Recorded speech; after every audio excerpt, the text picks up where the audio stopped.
Nag-snow ng kaunti Snow na naman ng kaunti. Good morning po. Nag-snow na naman ng kaunti. Lumamig na naman. Nagsiputian na naman. Ayan oh. Kita nyo yan. Maambon. Maambon pero ano yan. Mukhang isnong babagsak yan. Ayan oh. Kita nyo yan guys. Ang bilis ng araw talaga. Araw na naman ng Tuesday ngayon. Good morning po sa lahat. Ito na naman ang kapaligiran dito sa amin. Buhay Canada.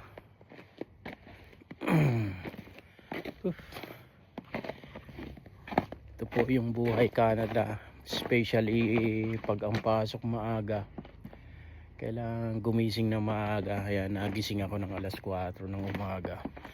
Dahil nag-ano ako ng 1 hour preparation. Tapos mag-prepare ng aking baon. Maligo.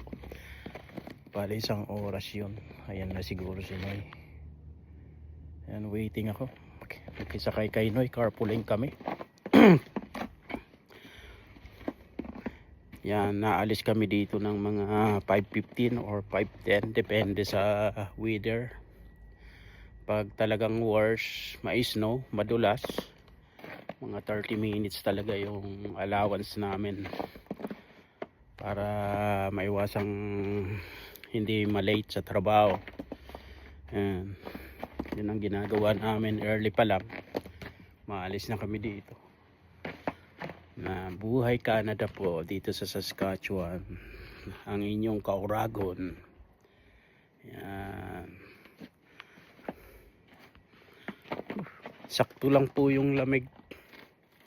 Siguro mga -5, -7 lang po yung lamig ngayon. Maya maya po ulit mga idol, mga idol.